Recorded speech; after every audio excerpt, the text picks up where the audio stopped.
कुम्मनदास जी की गोद में ठाकुर जी खेल रहे थे।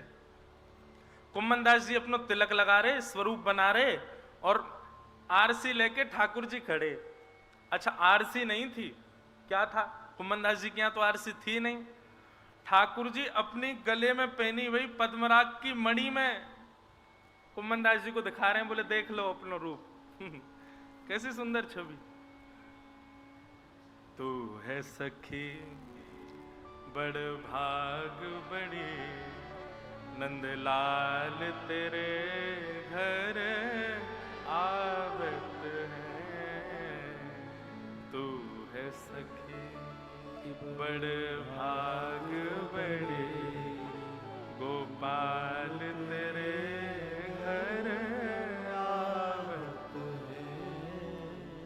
तू अपनो श्रृंगार करत है, तू अपनो श्रृंगार करत। और ये दर्पण हाथ दिखावत है, दर्पण हाथ दिखावत है। श्री कुम्मनदास जी का पद है, इतना प्यारा पद। तो कुम्मनदास जी अपना तिलक कर रहे हैं और गोद में नन्हे से गोपाल जी बैठे हैं। अब कुम्मनदास जी तो कठोता में जल भर के वहां में अपनी छाया देख के तिलक करें। तब ठाकुर जी अपने गले में पहनी हुई बढ़िया सुंदर मणि, वह मणि में प्रतिबिंब दिखाई देवे। सो कुम्मनदास जी से कहें, लो लो कुम्मना जा में देख ले अपनो मोड़ो। और ठाकुर जी ऐसे अपनी मणि से वह को दिखा रहे हैं और कुम्मनदास अपनो तिलक कर रहे हैं। इतनी सुंदर लीला चल रही। इतने में ही एक फतेहपुर सीकर को राजा अपनी आधी संपत्ति दान करवे के काजे ब्रजमंडल में घूम रहे हो, और घूमतो घूमतो कुम्मनदास जी की कुटिया में पहुंच गए। और जैसे ही वह राजा ने प्रवेश कियो, वहां के प्रवेश करते ठाकुर जी अंतर ध्यान है गए। और जैसे ही ठाकुर जी अंतर ध्यान हुए, कुम्मनदास जी विचलित है गए। राजा सामने संपत्ति लेकर के खड़ा है, देने के लिए खड़ा है। एक तरफ कुम्मनदास जी का पूरा परिवार याचना कर रहा है कि अरे कुम्मनदास जी मांग लीजिए संपत्ति, हमारे घर में बड़ी विडंबना है। लेकिन कुम्मनदास जी भाव विह्वल नेत्रों से रुदन कर रहे हैं, बोले मेरे ठाकुर जी यहीं तो बैठे, जन कहां चले गए? अभी मुंह से कछुक कह रहे, बात भी पूरी ना करके गए, जन कहां चले गए? कभी कभी कोई वस्त्र उठा के देखें, कभी कोई कोठरी में जाके देखें, कभी बाहर निकल के देखें, वृक्षन के ऊपर देखें, ठाकुर जी मिले ही ना ही रहे। अरे राजा तेरो कहा जोर पड़, तू काई को आगो मेरे पास, काई को आयो, जल्दी बता। बोले मैं अपनी संपत्ति भेंट करवे आया हूं। बोले या को तुरंत लेके जाए, ऐसी संपत्ति मुंह को नहीं चाहिए। जाके आते ठाकुर जी चले गए। अरे गरीबी में रह लूंगो, दीनता में रह लूंगो, लेकिन अपने ठाकुर जी के बगैर नहीं रह सकूं मैं। वही बात तो यहां कह रहे हैं, बिहारी बिहारिणी दास लड़ावत बिछुरत ना ही रति को, बस वो वृंदावन को नीको। एक क्षण के लिए भी यदि ठाकुर जी से कोई विलग करे, व्याकुलता आ जाए मन में, तो समझो अनुराग बढ़ रहा है।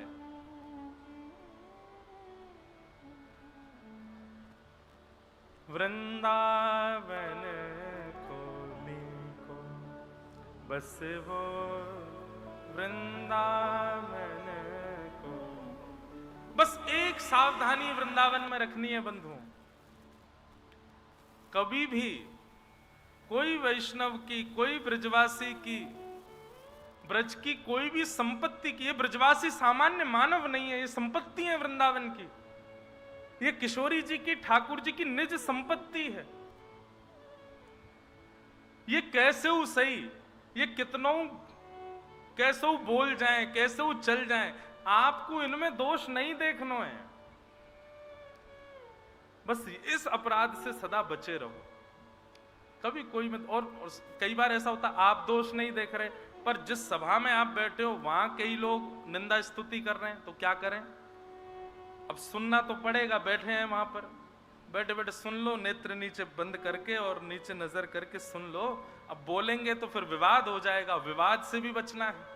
बस सुनते सुनते उसको अस्वीकार करो हृदय से कि नहीं, ऐसा नहीं है, ये जो बोल रहे हैं इनकी बात है, पर मुझे ऐसा नहीं है। कोई गोस्वामी, कोई ब्रजवासी, कोई वृंदावन को रहवे वारो ऐसो है ही ना है। सब अच्छे हैं भैया, सब किशोरी जी के हैं, सब लाडली जी के हैं, और कुछ नहीं तो हमसे तो श्रेष्ठ ही हैं, हमसे तो बढ़िया ही है। ये भाव सदा मन में रखो। कभी भी किसी ब्रजवासी का, किसी वैष्णव का अपराध मत करना। और आजकल बंधुओं एक काम होता है कि आप कर्मणा अपराध नहीं कर रहे हो, लेकिन मनसा अपराध आपसे बन जाता है।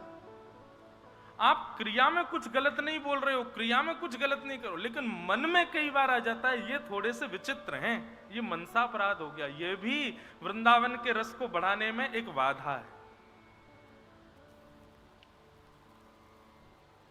एक राजा था, वो राजा एक पंडित जी से रोज कथा सुनता था। इसको न ठीक करो भैया। एक राजा था, वो पंडित जी से रोज कथा सुनता था। अब पंडित जी रोज कथा सुनाने आते थे। राजा को इतना आनंद आता था कि राजा उनको अपने पास ही बैठा लेता था, अपने संग ही खवाता था। तो श्री पंडित जी महाराज जो थे, उनको थोड़ा सा अपने अंदर गुमान आ गया कि राजा मुझे इतना सम्मान देता है। उन्होंने क्या किया कि राजा को छोड़ उसके पूरी सभा में जितने भी लोग थे, नेक यहां ध्यान रखे करो कभी कभी है, बस और कुछ नहीं। तो राजा, मैं क्या बता रहा था भूल गया। तो पंडित जी राजा के यहां कथा सुनाने जाते थे, तो राजा उनको इतना सम्मान देता था कि श्री पंडित जी महाराज को लगा कि हमारे तो सर्वस्व हम इसके हो गए हैं। तो राजा के जो सेनापति थे, महामंत्री थे, और राजा के यहाँ रहने वाले जितने भी लोग थे, उनको घास ही नहीं डालते थे। वो लोग उनको प्रणाम भी करते थे, तो पंडित जी ऐसे चलते थे। बोले ये क्या मेरे सामने मुझको क्या प्रणाम करते, मेरा तो संबंध राजा से है। नीचे रहवे वाले राजा के जितने भी लोग हैं, बोले या पंडित को बड़ा अभिमान है गया अपने ऊपर है, राजा ने बहुत ज्यादा या को स्थान दे दियो, अब हमको तो आदमी ना समझे ये। तो एक दिन क्या किया, सारे सैनिकों ने मिलकर के ऐसी मंत्रणा, ऐसी योजना बनाई, पंडित जी को भीतर आने ही नहीं दिया, बाहर ही रोक दिया। और सबने खूब प्रयास करके उनको, अब फोन तो थे नहीं उस जमाने में कि फोन करते हैं, राजा हमको अंदर नहीं आने दे रहे। वो बाहर से कहें अरे हम राजा से शिकायत कर देंगे, बोले कर देना, लेकिन राजा ने मना किया, आप अंदर नहीं जा सकते, जाइए अपने घर लौट जाओ। अंदर राजा पूछ रहा है कि भाई पंडित जी का समय हो गया, वो आए क्यों नहीं? बोले महाराज जी वो अब बताना भूल गए आपको, वो कहीं कथा करने चले गए 7 दिन के लिए, अब नहीं आ पाएंगे। अब भाई नीचे के लोगों पे ये बीच की सारे ताम, ये बीच का जितना भी कनेक्शन है, ये नीचे के लोग ही तो संभालते हैं। राजा को कह दिया कि पंडित जी कहीं चले गए, और पंडित जी से कह दिया राजा ने मना किया, तुम भीतर नहीं जा सकते। दोनों का मिलन रुक गया। 7 दिन तक खूब प्रयास किए, पंडित जी नहीं आए। 7 दिन बाद पंडित जी फिर से आने लगे। सैनिकों ने फिर उनको रोक दिया, नहीं जाने दें भीतर। राजा ने कहा भाई 7 दिन हो गए, पंडित जी अभी तक आए नहीं। तो एक सैनिक रोता रोता गया, बोले महाराज जी वो कहाँ कथा करने गए थे, बहुत सर्दी थी, सर्दी में सुबह संध्या में ही नदी में स्नान करने गए, ठंड लगी, वहीं पधार गए। वो तो पंडित जी तो खत्म हो गए वहीं पे ही, अब नहीं आएंगे वो। राजा बेचारा बड़ा भाव विवल हो गया, अरे राम राम राम, इतने बढ़िया पंडित जी बेचारे ऐसी बढ़िया कथा सुनाते थे, हमारे राजभवन में आकर के अपने वाणी से इतना आनंद कराते थे, बेचारे पधार गए। हाँ महाराज जी वो तो पधार गए। राजा ने अंदर ही पंडित जी के बढ़िया सुंदर याद में दीप प्रज्वलित करके, उनका मौन करके और उनकी श्रद्धांजलि वगैरह कर दी भीतर ही।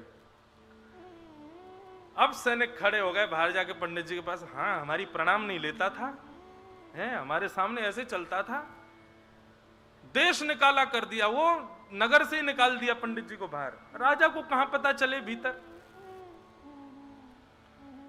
पंडित जी बेचारे बहुत रोए, मेरे साथ बहुत बड़ा दुर्व्यवहार हुआ, जिस दिन मुझे राजा मिल गया इन सब के एक एक करके शिकायत करूंगा। अब राजा का नियम था हर महीने में एक दिन वो सवारी निकलती थी उसकी। पंडित जी ने सोच लिया सवारी निकलेगी उसी में ही मुझे जाना है। सैनिकों को भी पता था कि कल सवारी निकलने वाली है और कल ये पंडित आएगा ही आएगा, और कहीं ये राजा के सामने आ गया, उसने हमारी शिकायत कर दी तो राजा तो सूली पर चढ़ाएगा सीधे। तो सैनिकों के एक बल ने पंडित जी को रात रात में उठा लिया, उठा करके कोसों दूर ले जा करके जंगल में छोड़ दिया। बोले अब ये सुबह तक आ ही नहीं पाएंगे और राजा को पता ही नहीं चलेगा। हर प्रकार का प्रयास कर दिया राजा और पंडित जी को दूर करने के लिए, लेकिन पंडित जी जैसे तैसे दौड़ भाग करके नगर में गुपचुप करके पहुंच गए। अपना रूप बदल लिया, थोड़ा हुलिया बदल लिया, थोड़े फटे पुराने वस्त्र से कर लिए कि मुझे कोई पहचाने ना। और राजा का एक मार्ग निश्चित था, वो वहीं से ही उसका रथ जाता था। उसी मार्ग में एक वृक्ष के ऊपर जाके पंडित जी बैठ गए। बोले जैसे ही रथ निकलेगा ऊपर से ही कूद जाऊंगा नीचे, सैनिकों को दिखूंगा नहीं। राजा की सवारी निकली, निकलते निकलते जैसे ही पहुंचे पंडित जी तुरंत पेड़ पर से चिल्लाने लगे, अरे राजन देखो मेरी ओर देखो, अरे देखो ये तुम्हारे ये लोग हैं, इनके ये नाम है, इन लोगों ने मुझको तुमसे मिलने नहीं दिया, मुझे बाहर ही रोक दिया, मैं तुमसे मिल नहीं पाया। राजन देखो मैं यहां बैठा हूं। राजा ने ऊपर देखा, ए महामंत्री तुम तो कह रहे थे पंडित जी पधार गए, ये तो ऊपर बैठे। बोले पंडित जी पधार गए, उनका प्रेत बैठा ऊपर, ये प्रेत है उनका। राजा बोला प्रेत है? बोले हाँ महाराज जी, इस मार्ग से निकलने वाले सबको ऐसे ही परेशान करता है ये प्रेत। राजा बोला जल्दी मेरा रथ भगाओ, कहीं इसकी छाया हमारे ऊपर नहीं पड़ जाए। पंडित जी चिल्लाते रह गए और राजा वहां से रथ लेके चले गए। हमारे ब्रज के रसिक संत इस उदाहरण को देते हुए कहते हैं, राजा हैं हमारे वृंदावन बिहारी लाल और पंडित जी हैं हम आप सब लोग, और ये जितने भी सेनापति सैनिक और ये राजा के आसपास रहने ये सब हैं ब्रजवासी। कहीं इन लोगों से तुमने अपनो तारतम्य बिगाड़ लियो तो बिहारी जी की वीवीआईपी एंट्री करवे वाले भी सबसे दूर रह जाएंगे बिहारी जी से। तो यदि बिहारी जी के सामीप्य में रहना है तो भैया ब्रजवासी इनको मनाते चलो, ब्रजवासी इनको प्रणाम करते चलो, उनसे क्षमा मांगते चलो। वो चाहे जैसे हों, आप दोष मत देखो। वृंदावन में केवल एक इतना सा बस इस अपराध से आपको बचना है। मैं फिर कह रहा हूं, सेवा का अपराध क्षमा हो जाएगा, भोग प्रसाद का अपराध क्षम्य हो जाएगा, परिक्रमा खंडित हो गई क्षमा हो जाएगी, यमुना जल में स्नान करने का नित्य का नियम कभी टूट जाए क्षमा हो जाएगा। लेकिन यदि किसी वैष्णव ब्रजवासी या ब्रज रसिक का आपने मन से भी अपमान किया, मन से भी उसमें दोष देख करके उसकी अवहेलना की, आपके अंदर ये अनुराग कभी नहीं आ पाएगा, वृंदावन प्रेम आपको कभी स्वीकार नहीं कर पाएगा। तो वृंदावन में केवल इतनी सावधानी रखो और कुछ नहीं, बाकी पड़े रहो अलमस्त। वृंदावन में कोई दिक्कत नहीं, आनंद है सब, बस इस बात का ध्यान रखना। ठाकुर जी को एक बार कम मना लियो, लेकिन ब्रजवासी इनको ज्यादा मना के रखियो, ब्रजवासी इनको ज्यादा प्रेम करते हुए चलिए। बोलो वृंदावन बिहारी लाल। एक बार गा दो, बस वो वृंदावन को नीको, बस वो वृंदावन को नीको। छिन छिन प्रति अनुराग बढ़त दिन, छिन छिन प्रति अनुराग बढ़त दिन। दर्श बिहारी जी को, दर्श बस वो वृंदावन को नीको, बस वो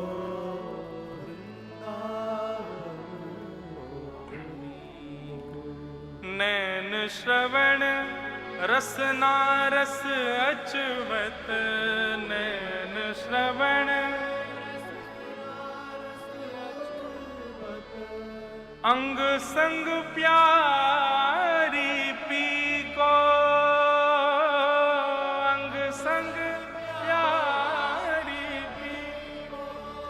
बस वो वृंदावन को नीको, बस वो वृंदावन को नीको। श्री बिहारी बिहारिणी दास लढ़ावत बिहारी बिहारिणी बिछुरत ना